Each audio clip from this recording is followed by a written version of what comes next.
ধূসর রংধনু। পর্ব সংখ্যা 2। লেখিকা মাহিরা ইসলাম মাহি। তাসফি আজ থেকে বাসন্তীর রুমে থাকবে। বাসন্তী তাকে অন্য রুম দিতে গেলে তাসফি মুচকি হেসে বলল, কি যে বলো না আপা, আমি একা একা কিছুতেই থাকতে পারবো না। আমি তোমার সঙ্গেই থাকব। ও বাড়িতে তো রাতে দাদিকে নিয়ে ঘুমাতাম বুঝলে। অবশ্য তোমার সমস্যা হলে বলতেই পারো, আমি কষ্ট হলেও মানিয়ে নেব। মানিয়ে নেব কথাটা যেন একদম তীরের মতো বাসন্তীর বুকে এসে ফোনা তুলল। মানিয়ে নেওয়া বাক্যটা যে বড্ড বিষাক্ত।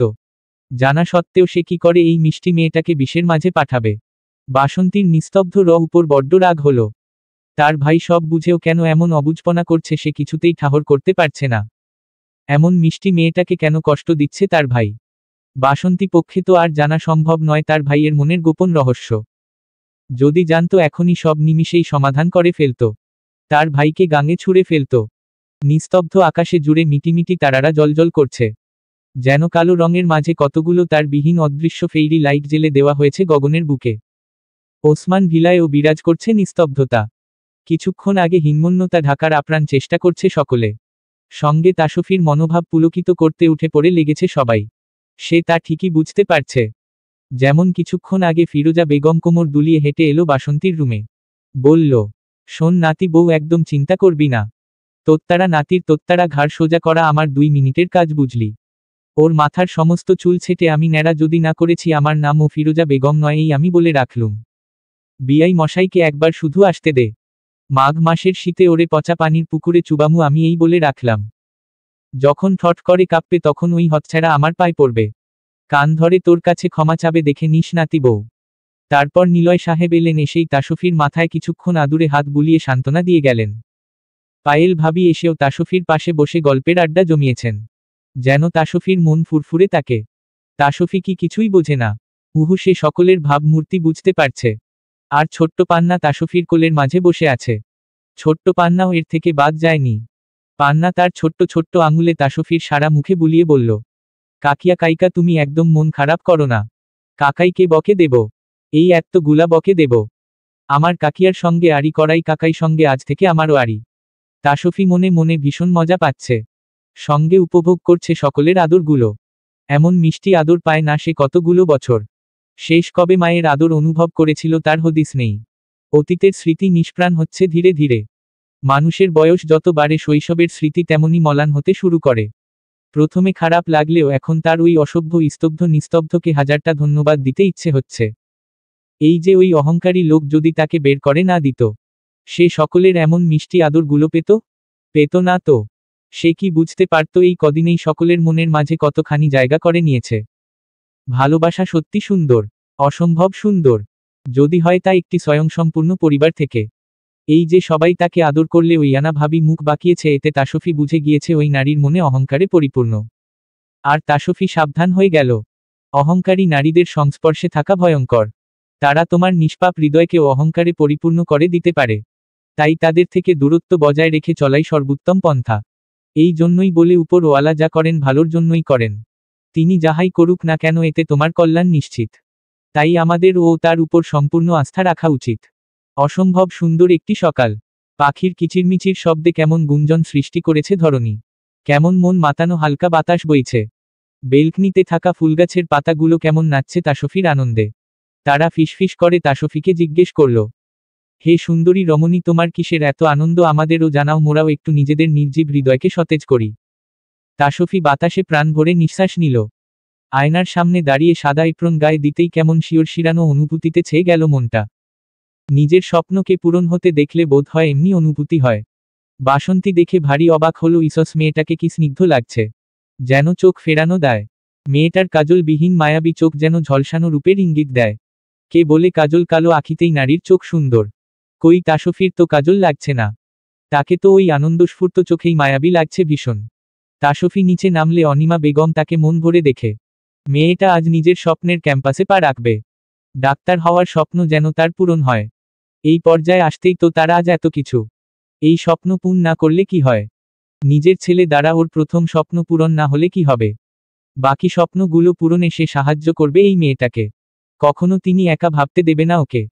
মেয়েটার সামনে যে অনেক বড় ঝড় আসতে চলেছে। সেই ঝড়ের তাণ্ডবে লণ্ডভণ্ড হয়ে যাওয়া উদ্যান কি করে গুছিয়ে নতুন করে সব শুরু করবে মেয়েটা, তা সে জানে না। তবে অনিমা বেগম সর্বদা সাহায্য করবে। অনিমা বেগম মেয়েটার জন্য মন ভরে দোয়া করেন। ভীষণ ব্যস্ততার মাঝে কেটে গেছে দীর্ঘ একটি মাস। নিস্তব্ধ ইয়াসার আজ বাড়িতে নেই 1 মাস যাবৎ। তাসফিকে নিজ রুম থেকে বের করে দেওয়ার পরদিনই সে প্লেনে করে পাড়ি জমায় দূর অজানায় বিদেশের মাটিতে।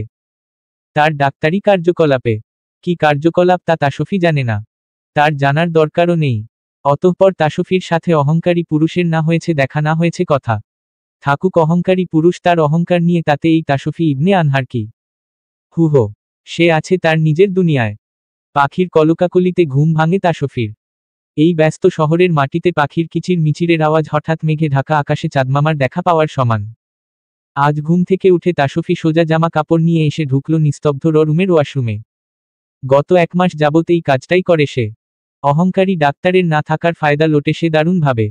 এই যে তার ওয়াশরুমে গোসল করে মেয়েলি জিনিস সব ফেলে রাখা, ড্রেসিং টেবিলে সব তার ক্রিম লোশন, ওয়ার্ডরোবে সব তার জামা কাপড়। সে যখন তখন এই বিছানায় এসে ঘুমিয়ে থাকে। অহংকারী ডাক্তারের পারফিউমের ঘ্রাণ মাখে নিজের গায়ে। মাঝে মাঝে ভাবনার সাগরে ডুবে গিয়ে রাতেও নিস্তব্ধ রুমেই ঘুমিয়ে পড়ে সে। বিছানার সকল বালিশ কাঁথা কোলবালিশে এখন তাসফির মেয়েলি সুভাষে আচ্ছন্ন। তাসফি ভেবে রেখেছে যেদিন ওই লোক আসবে আগের দিন সে তার সকল জিনিসপত্র সঙ্গে সঙ্গে গুছিয়ে নিয়ে ফুরুত হবে, পোগারপার হবে। ওই নিস্তব্ধ না বিস্তব্ধ তার আর টিকিটাও খুঁজে পাবে না, পাবে শুধু তার গায়ের মিষ্টি সুঘ্রাণ। আহা কি শান্তি! নানি হেসে হেসে বলেছে, আরে দেখিস লো মেয়ে আমার নাতি, আসলে তুই ওগুলো সরানোর ও সুযোগ পাবি না। তাসফি রাগ দেখিয়ে বলেছে, কেন সুযোগ পাবো না? আসলে তো বাসন্তী আপাকে জানিয়েই আসবে, সঙ্গে আমি ও জেনে যাব। হুহো, শরত বুড়ি, এই বুড়ির কথাই ফলবে, তুই দেখেনিসল মেয়ে। সব সখীরে পার করিতে নেব আনায় আনা, তোমার বেলায় নেব সখী তোমার কানের শোনা গো। ওহো আমি প্রেমের ঘাটের মাঝি। গান গাইতে তাসফি ওয়াশরুম থেকে বেরিয়ে এলো। তার পরনে তোয়ালে, উপরে শুধুমাত্র মেয়েলি বস্ত্রটি পরিধান করা। তার খুব বাজে অভ্যাস, ওয়াশরুমে সে কাপড় বদলাতে পারে না, পানিতে সব ভিজে যায়। তাই তো প্রতিবার বাইরে এসেই কাপড় পাল্টাতে হয়। দিনের আলোয় রুম এখন স্বল্প আলোকিত। আলসেমিতে সে লাইট জ্বালালো না, সেভাবেই কাপড় চেঞ্জ করে ফেলল। অথচ রমণী একবারও ঠাহর করল না। বিছানায় কাঁথা গায়ে শয়নরত অবস্থায় একজোড়া তীক্ষ্ণ দৃষ্টি সম্পন্ন পুরুষালী চোখ তার সকল চঞ্চল কর্মকাণ্ড ভ্রু উঁচিয়ে পর্যবেক্ষণ করছে। রমণীর শরীরে মেয়েলি ভাজের অর্ধাংশ তো পুরুষটির তীক্ষ্ণ চোখ না চাইতেও দেখে ফেলল। পুরুষটি চাইলেও নিজেকে আটকাতে পারেনি সেই অদ্ভুত বশীকরণ থেকে। রমণী কি তা একবারও টের পেল না? হাতে পায়ে ক্রিম মাখিয়ে তাসফি ঝটপট বেরিয়ে গেল রুম ছেড়ে। বড্ড তাড়া তার আজ, কলেজে প্রথম ক্লাস নেই তার। তাই ভেবেছে একবার ও বাড়িতে গিয়ে দাদির সঙ্গে দেখা করে আসবে।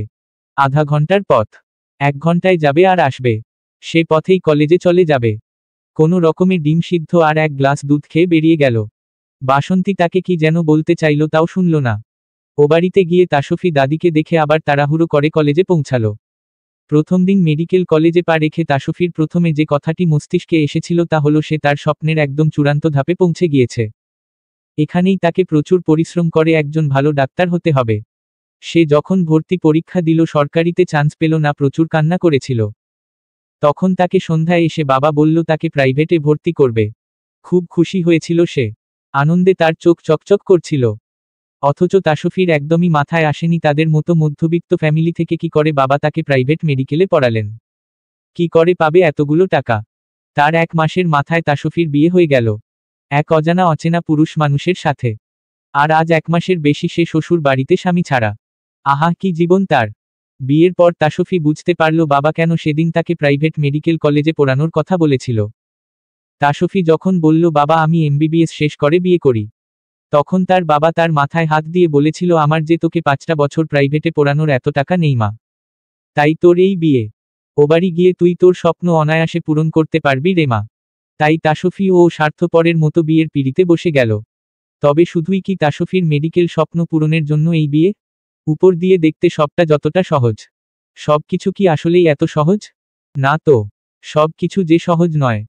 মানবজন্মের থেকে মানুষের চিন্তাধারা যে আরও জটিল পর্যায়ে। আজ তাসফি উপর থেকে তার বাবার কথায় বিশ্বাস করে ফেলেছে, কিন্তু আসলে কি কথা সত্য কি মিথ্যা রমণী বুঝবে কেমন করে? ক্লাসরুমে প্রবেশ করে তাসফি প্রতিদিনের চাইতে আজ একটু বেশিই গুঞ্জন ফিসফাস শুনতে পেল। সে তৃতীয় বেঞ্চে তার বান্ধবী আশার পাশের গিয়ে বসল। আশাকে জিজ্ঞেস করল, কি নিয়ে এত কথা হচ্ছে রে আশা? আশা ও সকলের মতো ফিসফিস করে বলল, আজ কলেজে নতুন একজন ডাক্তার এসেছে। ভীষণ হনশ্যাম দেখতে রে তাসফি। আমি তো ক্রাশ ভাই। ইসস কি লুক কি অ্যাটিটিউড। ও সাম। তাসফি আশার বাহুতে থাপ্পড় মেরে বলল। পাখির বাসা এমন ফিসফিস করছিস কেন? আর হনশ্যাম ডাক্তার দেখেই ক্রাশ খেতে হবে তোর? বাড়িতে ভাত খাসনি? নির্লজ্জ মেয়ে মানুষ। যদি তার বউ বাচ্চা থেকে থাকে। আরে মনে হয় না বউ বাচ্চা আছে। একদম ইয়াং। আর থাকলেও সমস্যা নেই। তাসফি আরও একটা মারল ওর বাহুতে। সে আশেপাশে তাকালো। শুধু গুঞ্জন। কার? নতুন হ্যান্ডসাম ডাক্তারের। তাসফি ভেবে পায় না এরা কি করে ডাক্তারি পড়তে আসলো। মানুষ এত ফাউল প্যাচাল কেমনে পারে? পড়তে এসে ও এদের ক্রাশ খেতে হবে তাও শিক্ষককে দেখে। আর এখন যুবক সুদর্শন ডাক্তার কজনই বা আছে দেশে। সবার মাথায় টাক পড়া। পড়তে পড়তে তাদের মাথার চুল উধাও। তার কলেজে সুন্দরের মাঝে দুজন ডাক্তারই আছে। তার বর নিস্তব্ধ বন্ধু সুজন এবং হাবিব স্যার। গুঞ্জনের মাঝেই হঠাৎ ক্লাসে স্যার প্রবেশ করল। আশা ইশারায় তাসফিকে দেখালো এই তো সেই আমার ক্রাশ ডাক্তার। উফাফ শ। কি লুক দোস্ত। প্রতিদিন এমন ডাক্তারের দেখা পেলে আমি প্রতিদিন ক্লাস করতাম সবগুলো। আশার কথায় সুদর্শন ডাক্তারের দিকে তাকিয়ে তাসফির পিলে চমকে উঠল। এ কি দেখছে সে তার সামনে, সে ভুল দেখছে না তো? বিস্ময় হতভম্বে তার চোখ বড় বড় হয়ে গেল মুহূর্তেই। এ কি করে সম্ভব? সুদর্শন অপরূপ সৌন্দর্যধারী পুরুষের পদচারণ ক্লাসরুমে পড়তেই সঙ্গে সঙ্গে পুরো রুমজুড়ে এতক্ষণের সকল গুঞ্জনে ভাটা পড়ল যেন মুহূর্তেই। লম্বা চওড়া ফর্সা সুদর্শন পুরুষটির ঠোঁটের কোণে বিরাজমান এক টুকরো গাম্ভীর্যতার ছাপ। তার গম্ভীর ভাবভঙ্গিতেই যেন মেয়েরা অধিক আকর্ষিত হয়। তবে হাসলে পুরুষটিকে কেমন লাগবে হয়তো সেই চিন্তাই রমণীদের মাথায়। আকর্ষিত হওয়ারই কথা। কারণ এই পর্যন্ত এই মেডিকেল কলেজে সুদর্শন স্যারদের দেখা পেয়েছে তারা খুব কমই। ওই হাতে গোনা 2 থেকে 3 জন। সুদর্শন গম্ভীরমুখ পুরুষটি এনাটমির বই হাতে নিজের জন্য বরাদ্দকৃত লেকচারের স্থানে গিয়ে দাঁড়াল। তাসফি বিস্ময় এখনও বিমূঢ় হয়ে বসে আছে। পাশ থেকে আসা শত কথা বলে গেলেও একটাও তার কর্ণগোচর হলো না বোধ হয়। তার মস্তিষ্ক জুড়ে তো এখন শুধু ওই মানবের বাস। সর্বনাশ করেছে। এই লোক বাড়ি ফিরল কবে? আর ফিরেই কি এই মেডিকেল কলেজে জয়েন করল? তাসফির দেখতে কোথাও ভুল হচ্ছে না তো? উফাফ পাগল হয়ে যাবে সে। যদি ফিরেই থাকে তাসফি কেন তাকে দেখল না? আর ওর কেউ তো তাকে জানায় ও নিজে এই লোক আসবে। তাহলে কি এই অহংকারী পুরুষ কোনো হস্টেলে উঠল? তাসফি আশাকে ফিসফিস করে বলল। এই পাখির বাসা আমায় একটা চিমটি কাটত। আশা ঠোঁট উল্টে বলল। কেন? আরে ভাই যা বলছি করো না। আশা নিরুপায় হয়ে চিমটি কাটতেই তাসফি শব্দ করে উঠল। ও মাই গড, এ তো সত্যি নিস্তব্ধ ইয়াসার সং তার সামনে। কাম সারছে। লোকটা 1 মাসেই বিদেশ থেকে চলে এলো। তাসফির চিন্তায় মাথা ফেটে যাওয়ার উপক্রম। তার সব জিনিসপত্র মেয়েলি বস্তুগুলো এই লোকের রুমে। যদি দেখে ফেলে কি কাণ্ড করবে খোদা মালুম। ইয়া খোদা। এই ক্লাস শেষেই তাকে বাড়ি যেতে হবে দ্রুত। সব সরিয়ে ফেলতে হবে তার 1 নিমিষেই। আর রক্ষে নেই। তাসফি কেন যে এত আরাম আয়েশ করতে গেলি এখন ঠেলা সামলা। বুড়ি ঠিকই বলেছিল। তাছাড়া এই লোক যদি এসেই থাকে তাসফি সকালে তো তার রুমে গেল কই, তখন তো রুমে দেখা গেল না তাকে। সত্যিই কি হস্টেলে উঠেছে? আরে ধুর, ও তো বড় একখানা বাড়ি ছেড়ে সে হস্টেলে কেন উঠবে? শত ভাবনা চিন্তার মাঝেই তাসফি কানে ভেসে এলো পুরুষটির গম্ভীর পুরুষালী কণ্ঠস্বর। হাই, আই এম ডাহ Nistobdho Yasar. And your new lecturer. So everyone please adjust with me. অতঃপর কারো দিকে না তাকি নিস্তব্ধ নিজের মতো লেকচার দিতে শুরু করল। তাসফি নিচু হয়ে বসে আছে। তাকে আবার না দেখে ফেলে আশা রাগর করে বলল। কি ব্যাপার বলতো তোর তাসফি? আমাকে এত কথা শুনিয়ে এখন নিজেই এমন বিড়ালের মতো মিউ মিউ করছিস কেন আজব? চুপ থাক পাখির বাসা। তুই বুঝবি না বইন। বুঝলে তো হতোই। আশা তাসফির ভাবভঙ্গি কিছু না বুঝে শুধু হতাশ নয়নে তাকিয়ে রইল। নিস্তব্ধ লেকচার শেষে নিজের মতো করে বেরিয়েও গেল কারো দিকে না তাকিয়ে। তাসফি যেন হাফ ছেড়ে বাঁচল, যাক বাবা তাকে তো দেখেনি। নিস্তব্ধ ক্লাসরুম ত্যাগ করতেই তাসফি ঝড়ের গতিতে বেরিয়ে এলো। সময় নেই তার হাতে। তাড়াহুড়ো করে বাসায় ফিরল সে। কি আশ্চর্য, তার সারাটা দিনই কি তাড়াহুড়ো করে যাবে নাকি আজ? এখন আবার ওই লোকটার রুম থেকে সবকিছু তাড়াহুড়ো করে সরাতে হবে। উফপ। তাসফি নিজের ব্যাগ রেখে কোনো রকমে ফ্রেশ হয়ে লেগে গেল জিনিসপত্র গোছাতে। অথচ বোকা মেয়েটা জানেই না নিস্তব্ধ অনেক আগেই এগুলো অবলোকন করে গেছে। কাল রাতে যখন নিস্তব্ধ প্রথম নিজের রুমে ঢুকে, চারপাশের একটা মেয়েলি মিষ্টি গন্ধে তার মন পুলকিত হয়। সে ওয়াশরুমে ঢুকতেই দেখতে পায় বেসিনে নতুন ব্রাশ, পেস্ট, শ্যাম্পু, মেয়েলি সব জিনিসপত্র। আশ্চর্যজনকভাবে এসব দেখে সে হতভম্ব হয়ে যায়। বিরক্তিতে তার চোখ মুখ কুঁচকে যায় আপনা আপনি। তোয়ালে রাখার স্থানে তাকিয়ে সে বাকরুদ্ধ হয়ে যায়। নিজের নামের মতোই তার কণ্ঠনালী নিস্তব্ধ হয়ে যায়। রাগ করবে না দেখাবে সে নিজেই বুঝে পায় না। এসব মেয়েলি বস্তু তার ওয়াশরুমে ছড়ানো ছেটানো। আস্তাগফিরুল্লাহ। মনে হচ্ছে কয়েকদিন পর এখানে দোকান দেওয়া হবে। আশ্চর্য, ওই পুচকে মেয়ে এসব করেছেটা কি? রাগে তার চোখ লাল হয়ে আসছে। রুম থেকে বের করে দেওয়ার পরেও এই অপকর্মগুলো ঠিক করেছে ওই পুচকে মেয়েটা। কোনো রকমে নিস্তব্ধ ফ্রেশ হয়ে ওয়ার্ড্রোবের প্রথম ড্রয়ার খুলে সে বিস্ময় নিয়ে তাকিয়ে থাকে। পুরো ড্রয়ার জুড়ে মেয়েদের জামা কাপড়ে ভর্তি করা। নিচের ড্রয়ার খুলে দেখে সেটাতেও তাই। অবশেষে পরবর্তী ড্রয়ারে তার জামা কাপড় সাইড করে রাখা পেল। তীব্র অনুভূতিতে সে কি বিঅ্যাক্ট করবে সেটাই ভুলে গেছে। এই মেয়ে তার জীবনে আসবে বলেই বোধ হয় বাবা তার নাম নিস্তব্ধ রেখেছিল। কোনো রকমে নিজের ড্রেস চেঞ্জ করে নিল সে। তার এই মুহূর্তে রেস্ট দরকার, ভীষণ ঘুম দরকার তার। দীর্ঘ ঘন্টা জার্নিতে তার বেহাল অবস্থা। সঙ্গে রুমে পরিস্থিতিতে তার অবস্থা আরও মারাত্মক। অবশেষে বিছানায় গেল নিস্তব্ধ। তবে ঠিকমতো ঘুমাতে পারলই বা কোথায়? পুরো বিছানা জুড়ে মেয়েলি মিষ্টি সুভাষের ছড়াছড়ি। ভীষণ মন কাড়া। খারাপ নয়, মন মাতানো। তার বুঝতে বাকি রইল না, ওই মেয়ে তার বিছানাটাও দখল করে নিয়েছে। বালিশের পাশ হাতিয়ে নিস্তব্ধ একটা ওড়না পেল। নাকে নিয়ে শ্বাস নিতেই তার মন প্রাণ যেন কেমন মন মাতানো দোলায় হারিয়ে গেল। তার রুমে এইসব কর্ম করা শুধুমাত্র ওই একটা মেয়ের পক্ষেই সম্ভব। আর সে হচ্ছে তার একমাত্র বউ, যাকে সে মুখে অস্বীকার করেছে। অতঃপর শত চেষ্টা করে সকালের দিকে যখন তার চোখে ঘুমেরা ধরা দিল, ঠিক তখনই মিষ্টি রিনিঝিনি কণ্ঠের স্বরে গান তার পাতলা ঘুমটুকু পুনরায় ভেঙে দিল। আর তারপর সর্বশেষে সকালের দৃশ্য দেখে ডাক্তার নিস্তব্ধ ইয়াসার বাকরুদ্ধ কিংকর্তব্য বিমূঢ়। আর সকালে ওয়াশরুমে গিয়ে নিস্তব্ধ আগের থেকে অধিক মেয়েলি বস্তুর সংখ্যা আবিষ্কার করল। গ্রেট, তুমি নিস্তব্ধ ইয়াসার, তুমি গ্রেট। এত কিছু আবিষ্কার করে তো তোমার বিজ্ঞানী হয়ে যাওয়া উচিত ছিল। সঙ্গে ডাক্তারি ছেড়ে এই বস্তুগুলোর ব্যবসা শুরু করা উচিত। তাসফির গোছানোর মাঝেই বাসন্তী রুমে এলো। সে আফসোস নিয়ে বলল, এগুলো গুছিয়ে আর কি হবে তাসফি? ভাই তো দেখেই ফেলেছে। তাসফি চোখ বড় বড় করে ফেলল, কাদো কাদো কণ্ঠে বলল, দেখে ফেলেছে মানে? ভাই তো কাল রাতেই এসেছে। এসে তো দেখেছেই। তাসফি ঠাস করে বসে পড়ল ফ্লোরে। তাসফির সব শেষ বদ লোক তার সব দেখে ফেলেছে। ওয়াশরুমে তার ব্রা, ছিছি। তার মান সম্মান আর কিছুই রইল। সে এই লোককে মুখ দেখাবে কি করে? খোদা, আরে আরে কি করছিস? হঠাৎ কিছু মনে হতেই তাসফি চট করে বাসন্তীর দিকে তাকালো। আপা, উনি ঘুম থেকে উঠেছে কখন? কেন, 10টার দিকে। তাসফি যেন হাফ ছেড়ে বাঁচল। যাক বাবা, লোকটা তার চেঞ্জ করা তো দেখেনি। নিশ্চয় ঘুমিয়েছিল। যতই সে ব্লাউজ পেটিকোট পরে লোকটার সামনে ভাবলেশীন দেখাক, আসলে তো তা নয়। সেদিন তো সে নিজেও ভীষণ লজ্জা পেয়েছিল, তবুও নিজেকে স্বাভাবিক রেখেছিল। না হলে অহংকারী লোকটা তো তাকে ড্রামা কুইন বানিয়ে দেবে। তবুও তাসফির মন খচখচ করতে থাকে। লোকটাকে একবার খুঁচিয়ে খুঁচিয়ে জিজ্ঞেস করে শিওর হতে হবে, না হলে তার আর মান সম্মানের কিছু বাকি থাকবে না। তবে সে লোকটার সামনে যাবে কিভাবে? বাসন্তী বেরিয়ে গেল। দেখে দেখুক তার সব জিনিস সে তবুও বের করবে। এত জিনিসপত্র গোছাতে ঘন্টা পেরিয়ে গেল। আশ্চর্য, এত জিনিস সে এই রুমে আনলো কখন? তাসফি আনমনে সব গুছিয়েই যাচ্ছে। বেলা গড়ালো অনেকটা সময়। নিস্তব্ধ নিঃশব্দে রুমে প্রবেশ করল। হাতের ঘড়ি টেবিলে খুলে রাখতে রাখতে ঠেস দিয়ে বলে উঠল, ম্যাডামের জিনিসপত্র যখন পুনরায় নিয়েই এসেছেন, ফিরিয়ে নেওয়ার কি দরকার? হঠাৎ আওয়াজে তাসফি চমকে তাকালো পেছনে। ইয়া খোদা, এই লোক এসেও গেছে। এবার সে কি করবে? চন্দ্র কাচুমাচু ভঙ্গিতে উঠে দাঁড়ালো।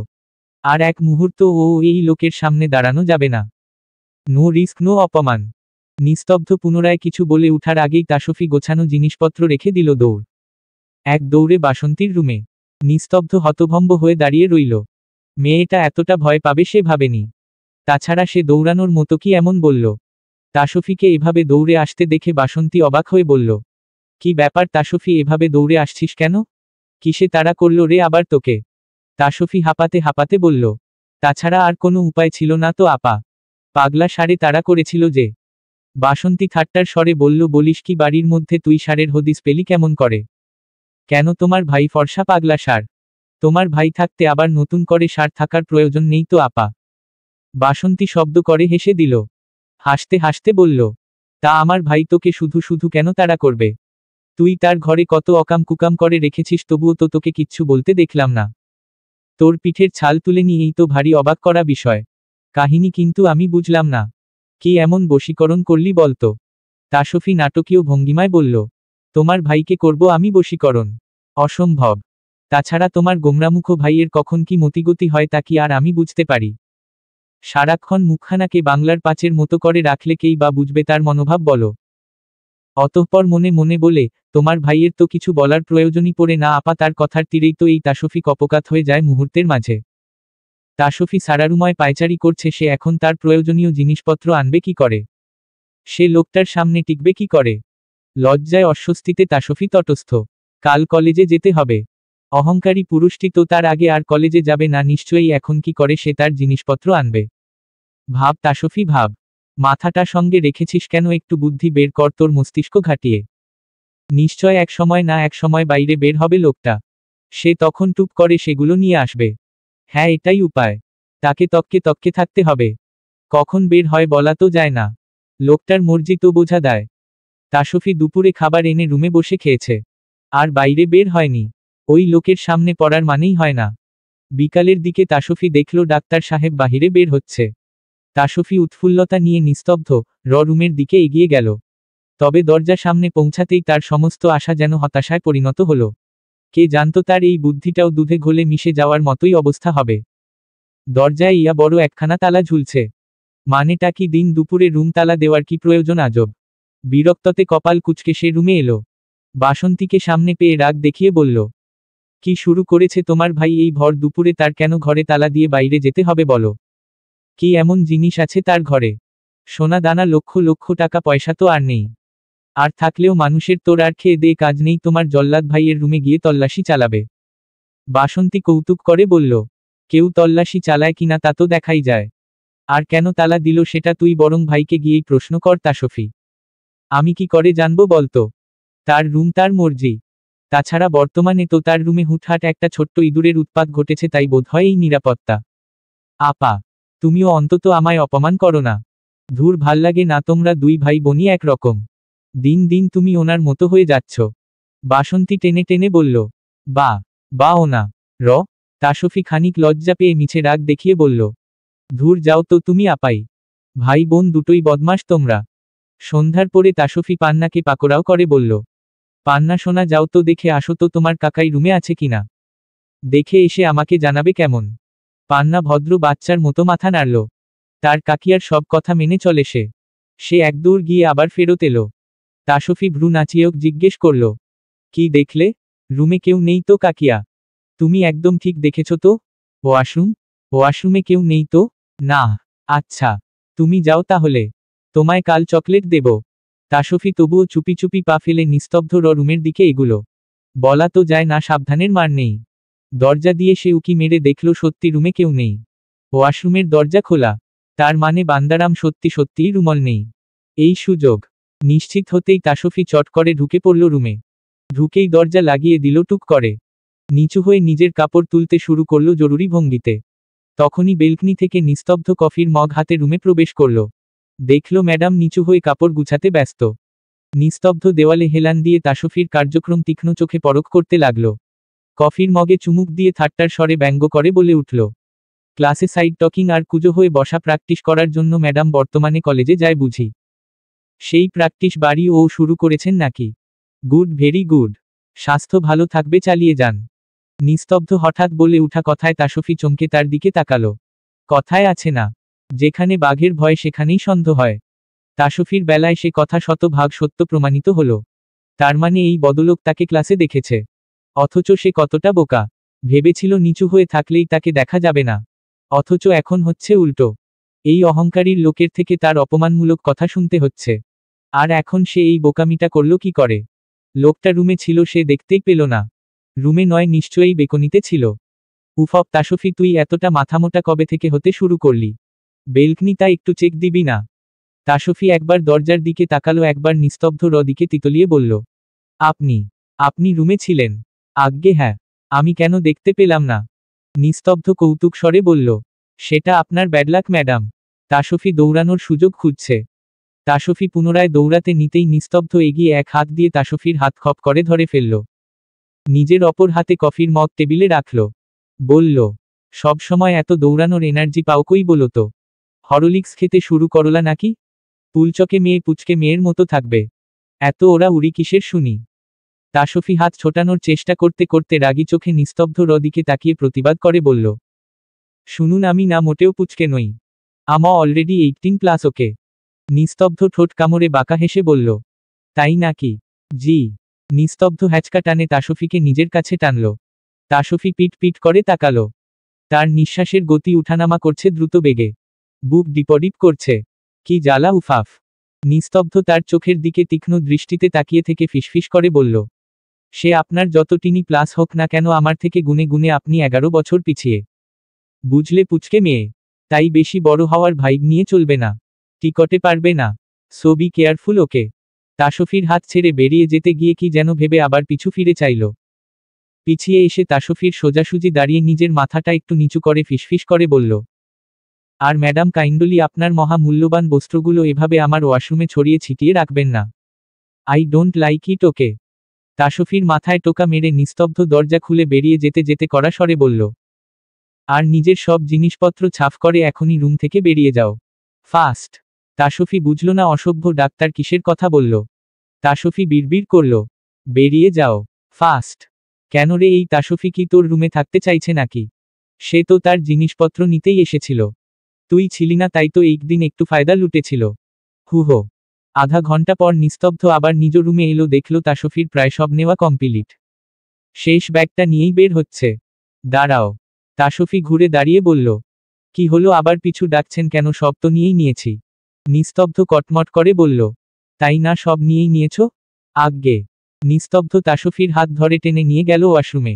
চিবিয়ে চিবিয়ে বাইরের দিকে তাকিয়ে বলল, তাহলে তোমার এগুলো রেখে যাচ্ছ কার জন্যে? এইসব মেয়েলি জিনিস কি এখন তুমি আমায় পড়তে বলবে? আশ্চর্য। তাসফি জিবে কামড় দিল। আস্তাগফিরুল্লাহ। ছি, আসল জিনিস নিতেই তো সে ভুলে গেছে। Shame on you Tasfi. তোর মতো আহাম্মক আর দুটো হয় না। জানিয়ে এত হুলুস্থুল কাণ্ড। সেই লজ্জাকর ঘটনাই বারবার সামনে এসে যাচ্ছে। লোকটা তাহলে একটু আগে এটার কথাই বলেছিল, আর সে বুঝতে পারল না। ছি। নিস্তব্ধ গটগট পায়ে বেলকনিতে চলে গেল। তাসফি লজ্জায় অস্বস্তিতে কোনো রকমে ওগুলো তুলে সেগুলো নিয়ে ছুটল রুমে। তাকে আর পায় কে? চারিদিকে অন্ধকারে নিস্তব্ধ নীরবতা বিরাজমান। নীরবতা কাজ করাই বাহুল্য। কারণ এখনই তো একটা সময় যখন পুরো শহর ঘুমন্ত থাকে। না হলে সারাদিনে লাঠি চার্জ করেও তো কোথায় একটা নিরিবিলি জায়গা খুঁজে পাওয়া সম্ভব না। বিছানায় শুয়ে নিস্তব্ধ হাঁসফাঁস করল কিছুক্ষণ। ঘুম আসছে না কিছুতেই।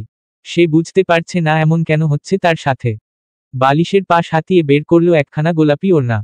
মিষ্টি গন্ধে নিস্তব্ধ আবেশে চোখ বুঝে নিল। ঈষৎ মুহূর্তেই ঘুম ধরা দিল তার চোখে। ধীরে ধীরে তার চোখে ম্লান হতে শুরু করল ধরনীর সকল রহস্য। পরদিন ক্লাসে তাসফি মন মরা হয়ে বসেছিল। তখন আশার আগমন ঘটল। কি খবর রে তোর তাসু?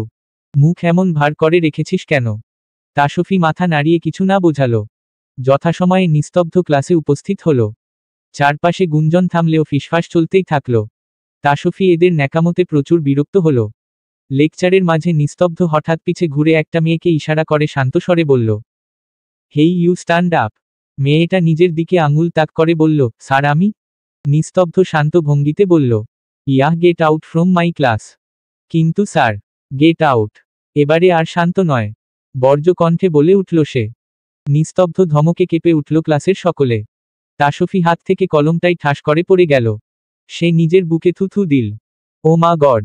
এই লোকটা এভাবে ঝাড়ি দিতে পারে তার ভাবনাই ছিল না। কোন কুক্ষণে যে সে এর সাথে গাঁটছড়া বেঁধেছিল কে জানে। তার ঝালটা সে এখন হাড়ে হাড়ে টের পাচ্ছে। মেয়েটা নিঃশব্দে বেরিয়ে গেল। নিস্তব্ধ পুনরায় সকলকে শাসিয়ে বলল, পরবর্তী দিন থেকে আমার ক্লাসে কেউ কোনো সাইড টকিং করবে না। যে করবে সে আস্তে করে ক্লাস থেকে বেরিয়ে যাবে সসম্মানে। তার অ্যানাটমি পড়ার কোনো দরকার নেই। আন্ডারস্ট্যান্ড? বাইরে গিয়ে মাঠের ঘাস পরিষ্কার করাই বেটার। হিউম্যান বডির কার্যকলাপ জানার তার কোনো দরকার নেই। নিস্তব্ধ ঘুরে পুনরায় নিজের লেকচার শুরু করল। সকলে ভয়ে তটস্থ। কারণ তাদের ক্লাসগুলো করা খুবই গুরুত্বপূর্ণ। একবার বের হলে পরবর্তীতে গুরুত্বপূর্ণ শিডিউলগুলো আর পাবে না। কে বলবে এই সুদর্শন হ্যান্ডসাম ডাক্তার এতটা রাগী হতে পারে? কেউ তো ভাবতেই পারেনি। প্রথম দিন তো শান্তই ছিল। নিস্তব্ধ লেকচার শেষে রুম ছেড়ে বেরিয়ে যেতেই চারপাশের গুঞ্জন আবার শুরু হলো। নিস্তব্ধকে ফেলা হলো সুদর্শন রাগী করা ডাক্তার প্লাস লেকচারার এর খাতায়। তাদের কলেজে আরও দুজন হ্যান্ডসাম লেকচারার রয়েছে, তবে তারা এতটাও করা নয়। নিস্তব্ধ যাওয়ার সঙ্গে সঙ্গে আশা হাই হুতাশ করে বলল, বইন এত সুদর্শন একজন পুরুষকে কেন এত করা রাগী হতে হবে বলতো? একটু মিষ্টি করে কথা বললে কি হয় বল? তাসফি কৌতুক করে বলল, কেন স্যার, না তোর ক্রাস? আরো খাও ক্রাস। এই লোক কি জিনিস সেটা তো শুধু তাসফিই জানে। আশা আফসোস করে বলল, আর ক্রাস? বাপের জন্মে আর ক্রাস খাবো না। ভালো লাগাটা সাময়িক। রাস্তায় একটা ফুটফুটে কুকুরের ছানাকে দেখলেও আমাদের ভালো লাগে। কিন্তু ভালোবাসাটা সাময়িক নয়, তা আজন্মের মায়ার বন্ধন। ভালোবাসার কোনো মানুষ হাজার অপরাধ করলেও আমাদের কাছে তা তুচ্ছ মনে হয়। আর একজন অপরিচিত মানুষের প্রতি ভালোবাসা কখনো এক দেখাতেই হয় না। মানুষ বলে না লাভ অ্যাট ফার্স্ট সাইড। আসলে এটা কখনো সত্য নয়। প্রথম দেখায় ভালো লাগা হয়, কিন্তু ভালোবাসা নয়। ভালোবাসা হয় ধীরে ধীরে। একসঙ্গে এক ছাদের নিচে বসবাস করতে করতে ভালোবাসা মায়া ধীরে ধীরে জন্মাতে শুরু করে। যেমন প্রথম দেখাতেই রাস্তার কুকুরের ছানাটিকে ভালো লাগলেও আপনি যদি সেই ছানাটিকে কিছুদিন যাবৎ প্রতিদিন দেখেন, সঙ্গে তার অসহায়ত্বটুকু প্রতিদিন একটু একটু করে অনুভব করেন, তবে ধীরে ধীরে তার প্রতি ভালোবাসা জন্ম নিচ্ছে। এবং তারপরেই আপনি চাইবেন আপনার ভালোবাসাটাকে আঁকড়ে বাঁচতে, তার সঙ্গ পেতে, তার কাছাকাছি আসতে। আর তবে সেটাই হবে আসল ভালোবাসা। তখন দেখবেন আপনার নিকট এতদিন ধরে থাকা দেখা ধূসর রংধনু হঠাৎ তার রং পরিবর্তন করে 7টি রঙের রংধনুতে আকৃতি নিয়েছে। ধূসর আকাশ উজ্জ্বল হয়েছে। অন্ধকার পৃথিবী আপনার কাছে নতুন করে আলো ছড়িয়েছে। মাঝে কেটে গেছে আরো কয়েকটা দিন। এই কদিন তাসফি নিস্তব্ধ থেকে নিজ মুখ লুকিয়ে পালিয়ে বেরিয়েছে। যথাসম্ভব এড়িয়ে গিয়েছে সে তাকে। তাছাড়া পুরুষটির সেদিনের কথায় তার মনে গভীরভাবে দাগ কেটেছে। আজ নিস্তব্ধ ক্লাস আছে। তাসফি উদাস ভঙ্গিতে বসে আছে ক্লাসে। যথারীতি নিস্তব্ধ ক্লাসে প্রবেশ করে নিজের লেকচার শুরু করেছে। তবে তাসফির আজ ক্লাসে মনোযোগ নেই। সে অন্য ভাবনায় বিভোর। তার মনের মাঝে সপ্তাহ খানেক ধরে কিছু একটা নিয়ে দোটানায় ভুগছে। কিসের দোটানা তা সে নিজেও বুঝতে পারছে না। লেকচার শেষ হতেই নিস্তব্ধ হঠাৎ তাসফি নাম ধরে ডেকে উঠল। তাসফি চমকে উঠল। দুরু দুরু বুকে এগিয়ে গেল সে স্যারের দিকে। নিস্তব্ধ গম্ভীর কণ্ঠে আদেশ দিয়ে বলল, পরবর্তী ক্লাস শেষে তার ডেস্কে গিয়ে দেখা করতে। কিছু কাজ আছে। তাসফি বুঝল না তার সাথে হঠাৎ কি কাজ থাকতে পারে এই লোকের। আশা ভ্রু উঁচিয়ে বলল, কি ব্যাপার বলো তো দোস্ত, স্যার হঠাৎ তোকে ডাকলো কেন? কি কাজ রে? তাসফি ঠোঁট উল্টে বলল, জানি না, গিয়ে দেখি। হ্যাঁ যাও, ক্লাসের শিডিউল প্রতিদিন মেইনটেন করো, দেখ স্যার তোমার উপর সন্তুষ্ট। তাসফি মনে মনে বলল, নারে পাখির বাসা, সন্তুষ্ট না ছাই। এই অহংকারী ডাক্তার তো তাকে পছন্দই করে না, তাকে দেখতেই পারে না। আমার সন্তুষ্টি, তাকে কেউ সন্তুষ্ট করতে পারবে কিনা কে জানে। তবে আজ হঠাৎ এই তলবের কারণ কি? পরবর্তী ক্লাস শেষে তাসফি নিস্তব্ধ কেবিনে গিয়ে নক করলে ভেতর থেকে আওয়াজ আসে, কাম ইন। তাসফি ভেতরে ঢুকে দেখে একজন পেশেন্ট সেখানে উপস্থিত। নিস্তব্ধ হাতের ইশারায় তাকে পাশে থাকা বেঞ্চিতে বসতে বলে। বাব্বাহ, এই লোক ক্লাসের সঙ্গে রুগী ও দেখে নাকি? বাহ, এই লোকের কাছে রুগী আসে নাকি?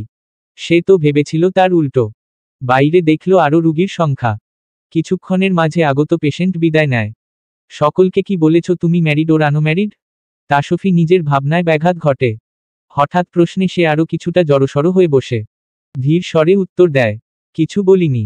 কেউ কখনো জিজ্ঞেস করেনি যে বলবো। গুড। আশা করি বিয়ের খবর তুমি কাউকে মাইকিং করে করে জানাবেও না। Got it? জি। নিস্তব্ধ তাকিয়ে ছিল তাসফির রিয়েকশন দেখতে।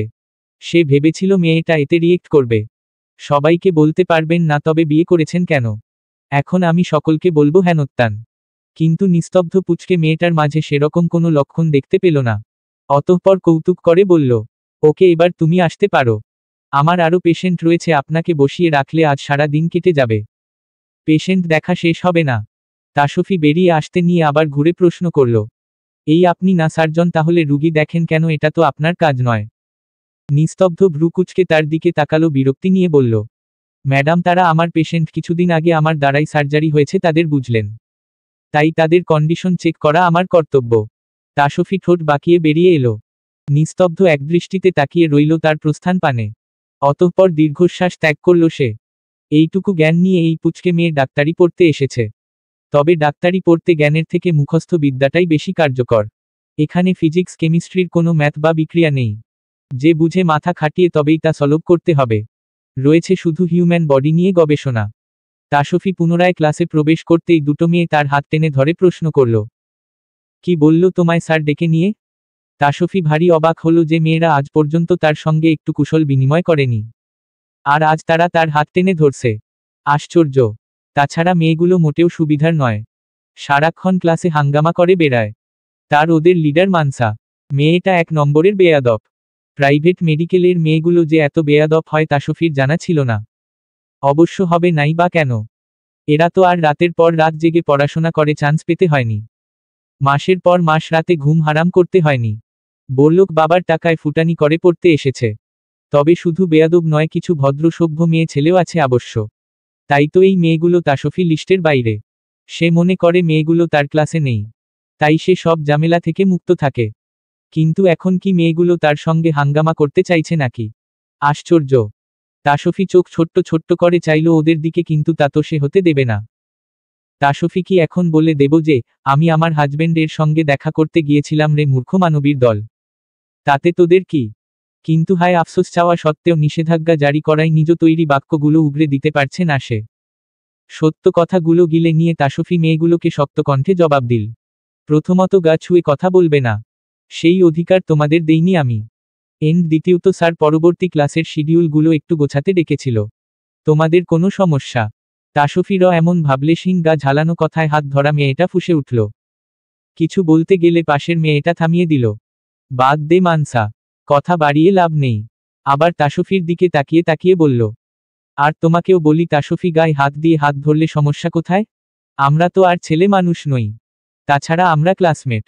তাসফি মুচকি হেসে জবাব দিল, আমি তোমাদের সাথে তর্ক করতে ইচ্ছুক নই। আর তাছাড়া ট্রেনে বা বাসে বসে একসঙ্গে যাতায়াত করা সত্ত্বেও যেমন একটা মেয়ে আরেকটা মেয়ের অপরিচিত থাকে, ঠিক আমরাও তেমন। আমি তোমাদের চিনি না, তাই অপরিচিত মানুষের থেকে আমি কোনো ধরনের অযাচিত স্পর্শ আমি নিশ্চয়ই বরদাস্ত করব না। করার প্রশ্নই আসে না। সো দূরে থাকো। হাঙ্গামা অন্য কারো সঙ্গে করতে চেষ্টা করো, আমার সঙ্গে নয়। আমি কোনো নিষ্পাপ বালিকা নই। যদি ভেবে থাকো তবে নিজেদের ভুলটা ভাঙিয়ে নাও দ্রুত, বুঝলে?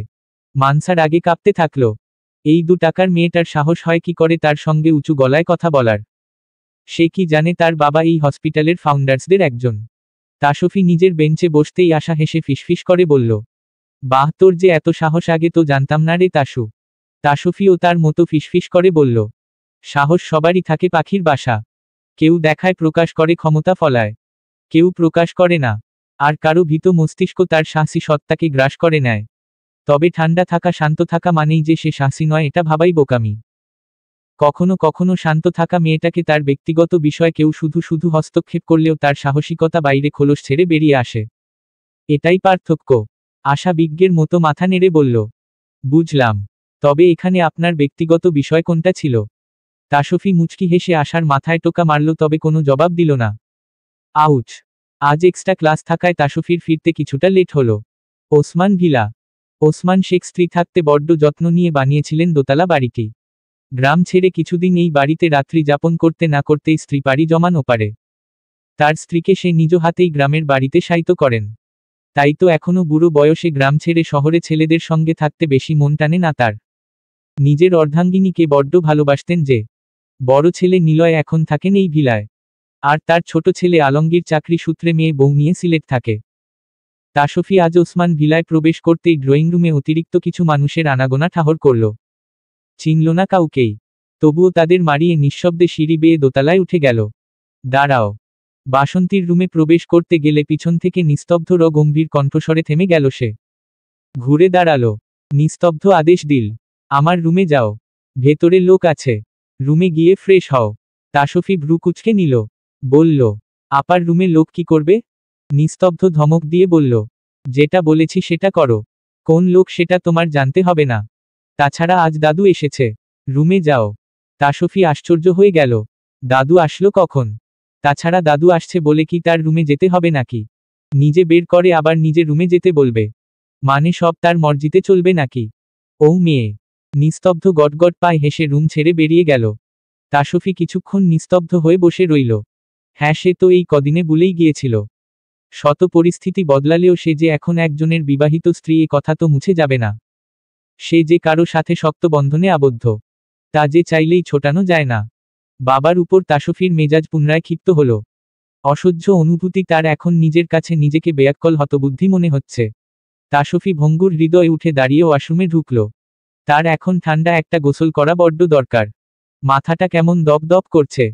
বারবার নিস্তব্ধ বলা একটা কথা হৃদয় বরংবার তোলপাড় করছে। ইচ্ছে হলে কাছে টেনে নেব, ইচ্ছে হলে ছুঁড়ে ফেলব। সে কি এতটাই হাতের মোয়া? গোসলের মাঝে তার দরজায় পুনরায় টোকা পড়ল, সঙ্গে পুরুষোচিত কণ্ঠ। দরজা খোলো মেয়ে। তাসফি শক্ত গলায় বলল, কেন? নিস্তব্ধ দাঁত কিরমির করে নিজের রাগ সংবরণ করল। এই মেয়ে এত কেয়ারলেস কেন? হাও। নিজেকে সামলে নিয়ে নিস্তব্ধ জবাব দিল, জনাবা যে গোসলে গিয়েছেন কাপড়টাকে নেবে? বিছানায় রেখে গেলাম, পরে নেবেন। তাছাড়া আপনার তো বাইরেই চেঞ্জ করার অভ্যেস।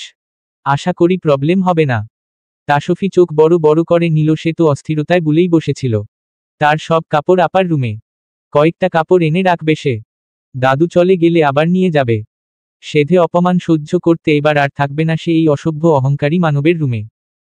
হঠাৎ কিছু মনে হতেই সে চট করে শুধালো, এই আপনি কি করে জানলেন আমি বাইরে চেঞ্জ করি? তাসফির প্রশ্নে নিস্তব্ধ বক্র হেসে জবাব না দিয়েই বেরিয়ে গেল। জবাব না পেয়ে তাসফি ভাবল, হয়তো লোকটা চলে গেছে। কিন্তু তার মন চিন্তিত হয়ে রইল। নিস্তব্ধ কেন ওই কথা বলল? এতক্ষণে মনের মাঝে আন্দোলন করতে থাকা তীব্র অসহায় অনুভূতি যেন মুহূর্তেই কোথাও আছড়ে পড়ে টুকরো টুকরো হয়ে ভেঙে গেল। মুচকি হাসল তাসফি।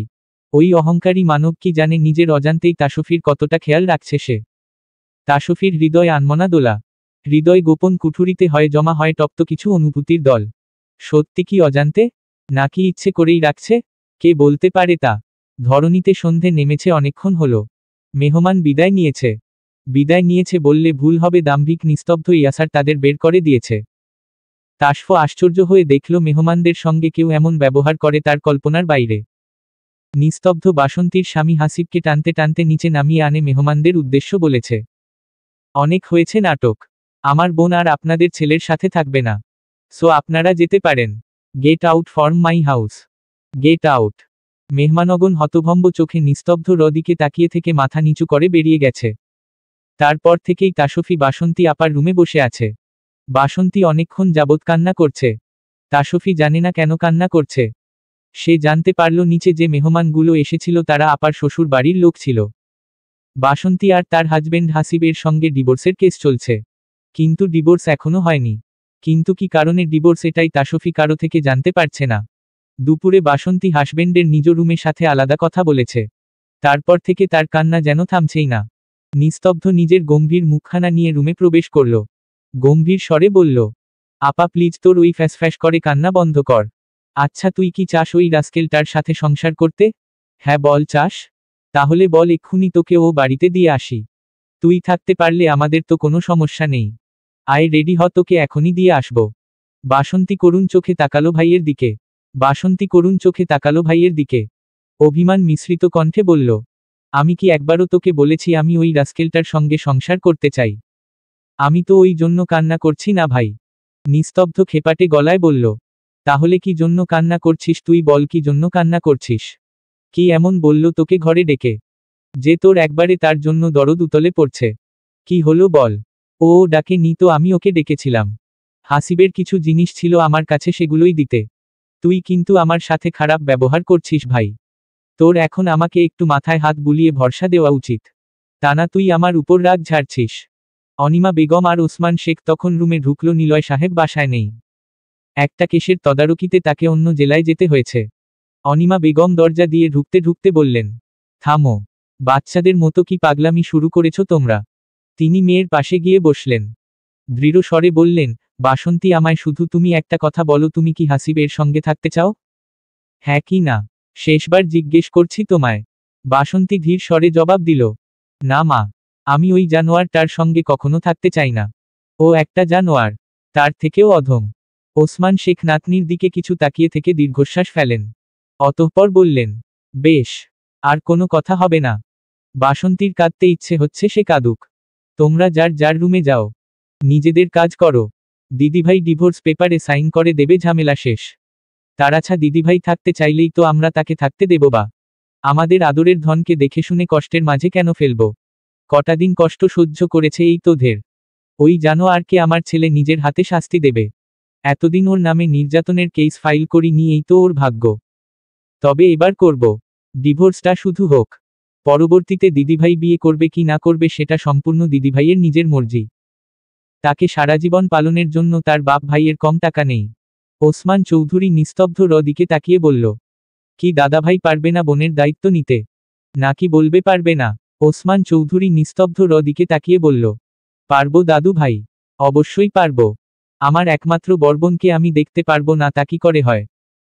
যে আপা আমায় ছোট থেকে কোলে পিঠে করে মানুষ করেছে তার কাছে আমি শতভাগ ঋণী। আপা সারা জীবন আমার ঘাড়ে বসে খেলেও বোমার তাতে কোনো হায় আফসোস নেই। তিনি আবার ইয়ানা আয়শা আর তাসফির দিকে তাকিয়ে বললেন, কি দিদিভাইয়েরা তোমরা পারবে তো ননদের সঙ্গে থাকতে? আয়শা আত্মবিশ্বাসের সঙ্গে জবাব দিল, অবশ্যই পারবো দাদু। আল্লাহ রহমতে আপনার বড় নাতির কোনো কিছুর কমতি নেই। তাছাড়া আমরা তাল ভাত খেলে না হয় আমার ছোট বোনটাও ডাল ভাত খাবে। ইয়ানা মনে মনে বেজায় বিরক্ত হল ঈষৎ যত্তসব ঢং এদের। তার সুখের সংসারের অন্য ধ্বংস করতে নাকি এখন সারা জীবন তাদের ঘাড়ে বসে খাবে অসহ্য। তবুও নিজের মনের কথা মনে রেখেই মেকি হেঁটে জবাব দিল, অবশ্যই দাদু, কোনো সমস্যা নেই। তাসফি দরতার সঙ্গে বাসন্তীর দিকে তাকিয়ে জবাব দিল, অবশ্যই দাদু ভাই। কেন পারবো না? আমার একমাত্র আপাইকে আমি সব সময় আগলে রাখবে। আর সে তো আমার ননদ নয়, আমার মিষ্টি একমাত্র আপাই। বলেই বাসন্তীকে পিছন থেকে গিয়ে জড়িয়ে ধরল। দাদু হেসে নিস্তব্ধ উদ্দেশ্য বলল, দেখেছ দাদাভাই, হিরে খুঁজে এনেছি তোমার জন্য হিরে। যত্ন করে রেখো কিন্তু। নিস্তব্ধ আর চোখে তাকালো তাসফির দিকে। কপাল কুচকে মনে মনে বিড়বিড় করল, পুচকে মেয়েটা সবসময় তাকে টেক্কা দিতে তৎপর থাকে যেন। ওসমান শেখ আবার বললেন, আমরা তোমার সঙ্গে আছি দিদিভাই। সমাজের চিন্তা তোমার করতে হবে না। তুমি সমাজে বুক ফুলিয়ে চলবে। আরে কে কি বলল তার ধার ধারার সময় আছে নাকি? হ্যাঁ, আমাদের মেয়ে সেরা। আরে ওই শালা তো নর্দমার কীট। বাসন্তীর বুক ভরে উঠল প্রফুল্লতায়। এরকম দাদু কজন পায় ঘরে ঘরে। একে একে সবাই রুম থেকে বেরিয়ে গেল। অনিমা বেগম মেয়ের মাথায় আদর দিয়ে বের হলেন। বাসন্তী যেন নিজের প্রাণ পুনরায় সঞ্চয় করল। আসলে শত দুঃখই জীবনে আসুক না কেন, পরিবারের মানুষদের একটু সাপোর্টই একজন ভঙ্গুর হৃদয়বানকে একদম সুস্থ করে দিতে পারে। পরিবারের সাপোর্ট সবচেয়ে বেশি কার্যকরী। সমাজের লোক যাই বলুক না কেন তা আমাদের গায়ে লাগে না। হাজারটা বাজে মন্তব্য করলেও আমরা তা এড়িয়ে চলি। কিন্তু পরিবারের একজন প্রিয় মানুষ যদি দুঃখের সময় পাশে না দাঁড়িয়ে নেগেটিভ মন্তব্য করে, আমাদের ভঙ্গুর হৃদয় আরও নিয়ে পড়ে। এটাই স্বাভাবিক। আপনজন পাশে থাকলে বিশ্ব জয় করা যায় অনায়াসে। মেন্টাল সাপোর্ট জীবনের সবচেয়ে বড় মহৌষধি। এই আমাদের দেশে কত ভালো মানুষ বর্তমানে মেন্টাল পেশেন্ট হয়ে অ্যাসাইলামে ভর্তি। কেন তারা মেন্টাল পেশেন্ট হলো? সকলের কি রোগ রয়েছে? উহু না তো। প্রিয় মানুষ থেকে ধোঁকা, পরিবার থেকে সাপোর্ট না পেয়ে, পরিবার থেকে লাঞ্ছনা পেয়েই তো তারা গুমরে গুমরে মরেছে রুমের কোণে। সমাজে যখন বেরিয়েছে কেউ তাদেরকে কথার আঘাত থেকে প্রতিহত করেনি। কেউ তাদের বিরুদ্ধে রুখে দাঁড়ায়নি। কেউ বলেনি সাহসী হয়ে উঠো, এটাই তোমার জীবনের শেষ নয়। ভবিষ্যতে তোমার আরও অনেক পথ চলা বাকি। নিশ্চয়ই পরম করুণাময় আমাদের জন্য উত্তম কিছু রেখেছেন। দুঃখের পরেই তো সুখ আসে, এমন আশ্বাসটুকু বোধ হয় তাদের কেউ দেয়নি। এই যে আজ বাসন্তীকে তার পরিবার যে সাপোর্টটা দিল, তার মনে হচ্ছে এতেই যেন তার সুখ হাতের মুঠোয় ধরা দিয়েছে। সে তো এই ভয়টাই পাচ্ছিল যদি কেউ তার সঙ্গ না দেয়। যদিও যখন বাসন্তী প্রথমবার ভঙ্গুর হৃদয় নিয়ে শ্বশুর বাড়ি থেকে বাপের বাড়ি আসলো, এভাবেই সকলে তাকে সাপোর্ট করেছে। তবুও ভয় তো থেকেই যায়। কতদিন তারা বিরক্ত হবে না? একসময় তো ঠিকই হবে, এই ভয় ছিল তার মনে। আজ যেন সেই ভটুকুও তার কেটে গেল নিমেষেই। শ্বশুর বাড়ির দিনগুলোর কথা এখনো ভাবলেই তার সারা গা বিষিয়ে যায়। রাতে তাসফি বিছানায় শুয়ে আছে। তার ঘুম আসছে না কিছুতেই। বাসন্তী আপার কথা তার সারাক্ষণ মাথায় ঘুরছে। কেন ডিভোর্স দিচ্ছে আপা তার স্বামীকে? বাসন্তী আপার রুমে যেতে গেলে বিকালে তাসফতো দেখল হাসিব আপার পায়ে ধরে ক্ষমা চাচ্ছে। যদিও কোনো ভুল করে থাকে তবে একজন মানুষকে একটা সুযোগ দেওয়া কি উচিত নয়? তাসফির তো হাসিবকে ভালোই মনে হলো। তবুও একদিনে কি আর মানুষ চেনা যায় না? কিছু কিছু মানুষের কত রূপ যে থাকে তা ঠাহর করাও মুশকিল। একজন মুখোশধারী মানুষের হাজারটা রূপ। আমরা সাধারণ মানুষ কি আর তা ঠার করতে পারি এক দেখাতেই? উহু পারি না তো। পারলে তো সবাই জীবনে প্রতারকের ঠকে যাওয়ার হাত থেকে রক্ষা পেত। কিন্তু তা যে সম্ভব হয়ে ওঠে না। তাই তো মানুষ ঠকে যায় তার ভালোবাসার কাছে, পরিবারের কাছে, সমাজের কাছে, এমনকি একজন অসৎ দোকানদারের কাছেও। নিস্তব্ধ বের হয়েছে। উদ্দেশ্য গলির মোড়ের চায়ের দোকান। প্রায় দিনই সেখানে চার বন্ধুর আড্ডা চলে। সারাদিনের কর্মব্যস্ত সময়ের পরে এই চায়ের দোকানেই প্রায় তারা আসর জমায়। নিস্তব্ধ পৌঁছাতেই সুজন কৌতুক স্বরে বলল, শোনো সবাই, এই যে বের হয়েছেন আমাদের সদ্য বিবাহিত ব্যাচেলার পুরুষ মানুষ। তার বউ তাকে ব্যাচেলার রাখেনি। আমাদের সভ্য পুরুষ বউ ছোট, তাই নিজেকে ব্যাচেলার রেখেছে। ছোট বউ তার নাকি আবার পছন্দ নয়। কি মুশকিল বলুন তো বন্ধুগণ। মাহিন রসাত্মক ভঙ্গিতে বলল।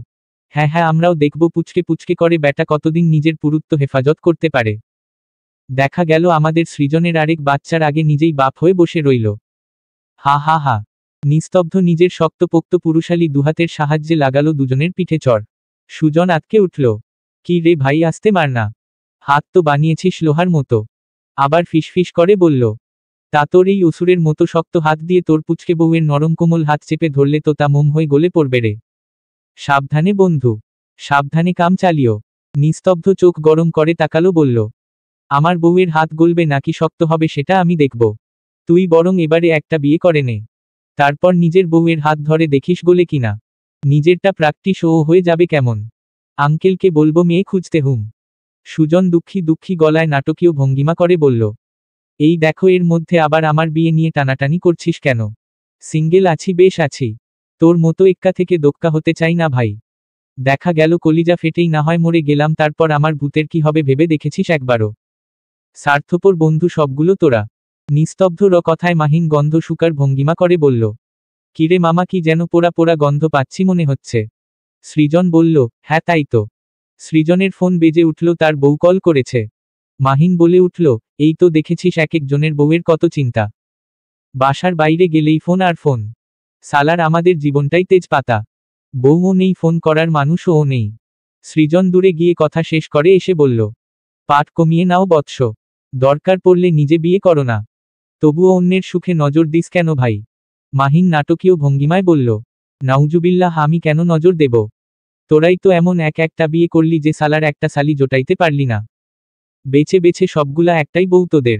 না আছে সালি, না আছে শালা। মাহিন পেশায় একজন ডেন্টিস্ট। নিস্তব্ধ দুষ্টু হেসে বলল।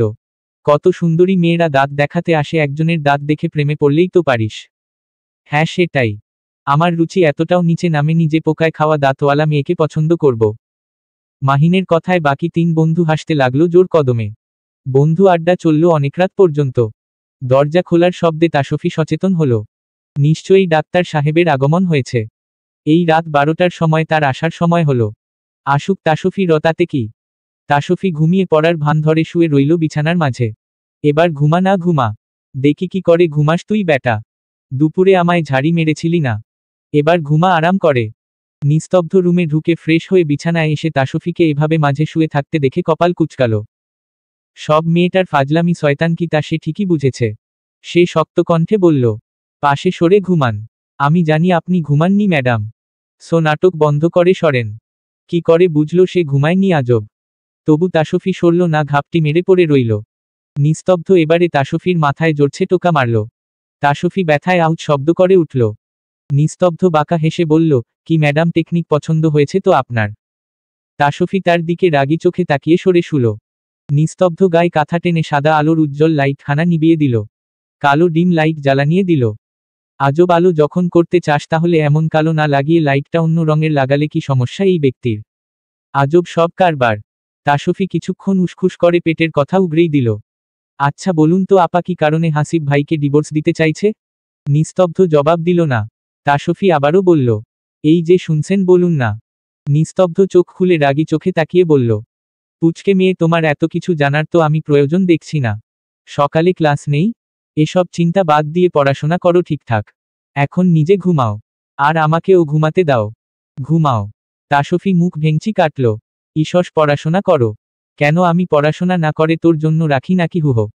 নিস্তব্ধ নিজের বালিশ নিচ হতে তাসফির ওড়নাটা বের করে নাকের কাছে নিয়ে গন্ধ নিল। ঈষৎ গন্ধে যেন কেমন নেশা ধরানো। তার কেমন মাতাল মাতাল লাগে নিজেকে। দেখেছ তোমরা, এই বদমাস ডাক্তার প্রতিরাতে বউয়ের ওড়নার ঘ্রাণ নিয়ে ঘুমাবে, অথচ বউকে স্বীকার করবে না। অসহ্য অভদ্র বদমাস নিস্তব্ধ ইয়াসার। বিদ্রোহ দেখেছেন আপনারা, আবার ঠিক ঢিলেমি করছেন। সবাই লাইক দিচ্ছেন না। এটা কিন্তু যৌক্তিক না আপু ভাইয়ারা। চলবে।